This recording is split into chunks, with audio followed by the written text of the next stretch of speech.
जय श्री कृष्ण। नमस्कार दोस्तों, स्वागत है आप सभी का हमारे चैनल भक्ति ज्ञान में। दोस्तों, आज मैं आपको लक्ष्मी माता की कहानी सुना रहा हूँ। एक सेठ नदी पर आत्महत्या करने जा रहा था। संयोग से एक लंगोटधारी संत भी वहां थे। संत ने उसे रोककर कारण पूछा तो सेठ ने बताया कि उसे व्यापार में बड़ी हानि हो गई है। संत ने मुस्कुराते हुए कहा, बस इतनी सी बात है, चलो मेरे साथ, मैं अपने तपोबल से लक्ष्मी जी को तुम्हारे सामने बुला दूंगा, फिर उनसे जो चाहे मांग लेना। सेठ उनके साथ चल पड़ा। कुटिया में पहुंचकर संत ने लक्ष्मी जी को साक्षात प्रकट कर दिया। वे इतनी सुंदर थीं कि सेठ अवाक रह गया और धन मांगना भूल गया। देखते देखते सेठ की दृष्टि उनके चरणों पर पड़ी। उनके चरण मैल से सने थे। सेठ ने हैरानी से पूछा, माँ, आपके चरणों में यह मैल कैसी है? माता लक्ष्मी ने कहा, पुत्र, जो लोग भगवान को नहीं चाहते, मुझे ही चाहते हैं, वे पापी मेरे चरणों में अपना पाप से भरा माथा रगड़ते हैं। उनके माथे की मैल मेरे चरणों पर चढ़ जाती है। ऐसा कहकर लक्ष्मी जी अंतर्ध्यान हो गईं। अब सेठ धन न मांगने की अपनी भूल पर पछताया और संत चरणों में गिरकर एक बार फिर उन्हें बुलाने का आग्रह करने लगा। संत ने लक्ष्मी जी को पुनः बुला दिया।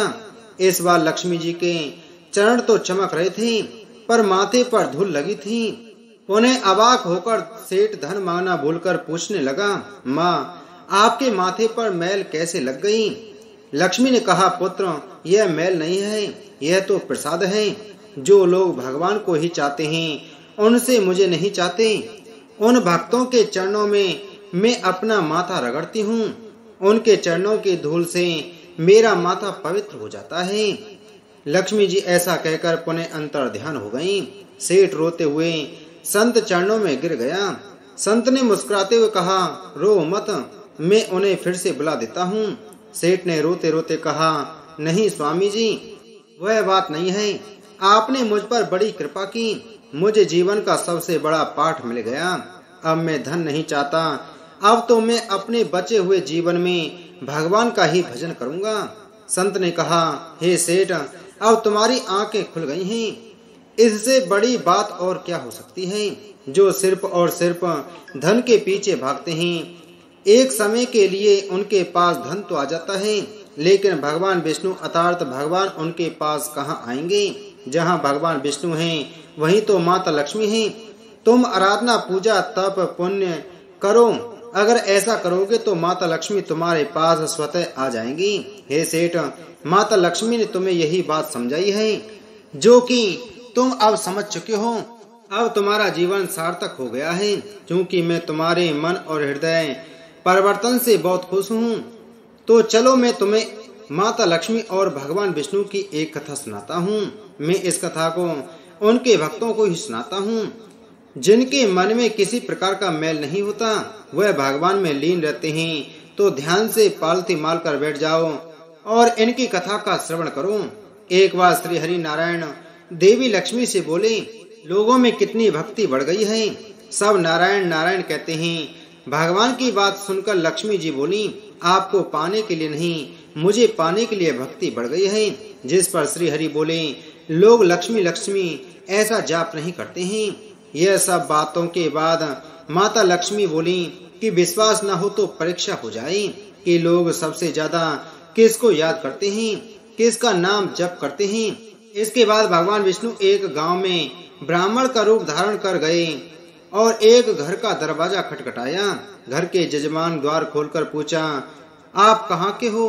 प्रभु बोले, हम तुम्हारे नगर में परमात्मा का कथा कीर्तन करना चाहते हैं। जिस पर जजमान बोला, ठीक है महाराज, जब तक कथा होगी आप मेरे घर में रह सकते हैं। बाद में गांव के कुछ लोग इकट्ठा हो गए, सारी तैयारी कर दी। पिछले दिन कुछ लोग आए, अब प्रभु स्वयं कथा कह रहे थे तो संगत बढ़ी। दूसरे और तीसरे दिन और भी भीड़ हो गई। विष्णु जी खुश हो गई कि कितनी भक्ति है लोगों के भीतर। उधर लक्ष्मी जी ने सोचा कि अब देखा जाए कि क्या चल रहा है। तब देवी लक्ष्मी ने बूढ़ी माता का रूप ले लिया और उसी नगर में पहुंची जहां एक महिला ताला बंद करके कथा में जा रही थी। देवी उनके द्वार पर पहुंची और बोली, बेटी जरा पानी तो पिला दो। देवी की बात सुनकर महिला बोली, माताजी 3:30 बजे हैं, मेरे को प्रवचन में जाना है, पिला दे बेटी, थोड़ा सा पानी, बहुत प्यास लगी है। उस महिला ने लोटा भर के पानी घर से लाई और माता ने पानी पिया तो लोटा वापस कर दिया तो लोटा सोने का हो गया। यह देखकर महिला सोच में पड़ गई, लोटा दिया तो पीतल का था और वापस लिया तो सोने का, कैसी चमत्कारी माता है। अब उस महिला ने हाथ जोड़कर कहा कि माताजी आपको भूख लगी होगी, खाना खा लीजिए। लालच की इच्छा रखते हुए सोचा कि खाना खाएंगे तो बर्तन भी सोने के हो जाएंगे। माता उनकी मनसा समझ गई और कहने लगी, तुम जाओ बेटी, तुम्हारा प्रवचन का समय निकला जा रहा है। जिसके बाद वह महिला प्रवचन में गई, लेकिन उसने आसपास की सभी महिलाओं को सारी बात बताई। महिलाएं यह सुनकर चलते सत्संग के बीच में से उठकर चली गईं। वहीं अगले दिन से इस कथा में लोगों की संख्या कम हो गई। तो भगवान हरि ने पूछा कि लोगों की संख्या कम कैसे हो गई। तब किसी ने कहा कि गांव में एक चमत्कारी माता आई हैं, जिसके घर से दूध पीती हैं तो गिलास सोने का हो जाता है, थाली में रोटी सब्जी खाती हैं तो थाली सोने की हो जाती है। उनके चलते लोग प्रवचन में नहीं आते। जिसके बाद विष्णु जी समझ गए कि देवी लक्ष्मी का आगमन हो चुका है।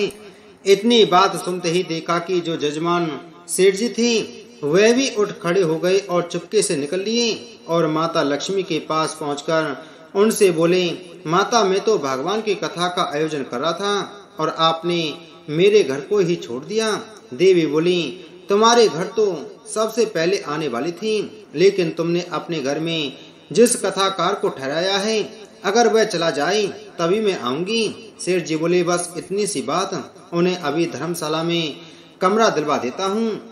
अब जैसे ही भगवान कथा करके घर आई तो सेठ जी बोले, महाराज आप अपना बिस्तर बांध लो और जाओ, आपके रहने की व्यवस्था आपसे धर्मशाला में कर दी गई है। जिस पर भगवान विष्णु बोले, अभी तो कथा के 2-3 दिन बचे हैं, यहीं रहने दो। सेठ बोले, नहीं जल्दी जाओ, मैं कुछ नहीं सुनने वाला, मुझे किसी और मेहमान को अपने घर में ठहराना है। इतने में ही देवी लक्ष्मी आई और कहा कि सेठ जी आप थोड़ा बाहर जाओ, मैं इन्हें विदा करती हूँ। माता लक्ष्मी जी भगवान से बोले, प्रभु अब तो मान गए ना। देवी की बात सुनकर विष्णु जी बोले, हाँ लक्ष्मी तुम्हारा प्रभाव दिखाई देता है, लेकिन एक बात यह देखी गई कि तुम जहाँ जाती हो, जहाँ संत धार्मिक अनुष्ठान करते हैं और साफ तरह से कमाई करने वाले लोग रहते हैं, इसका अर्थ है संत जहाँ भी कथा करेंगे आप वहाँ स्वयं आगमन करेंगे। इतना कहकर श्री हरि नारायण बैकुंठ के लिए प्रस्थान कर गए। अब प्रभु के जाने के बाद अगले दिन सेठ के घर सभी गांव वालों की भीड़ हो गई। सभी चाहते थे कि माता लक्ष्मी उनके घर आए, लेकिन विष्णु जी के जाने के बाद देवी लक्ष्मी ने सेठ और बाकी सभी गांव वालों को कहा, अब मैं भी जा रही हूँ।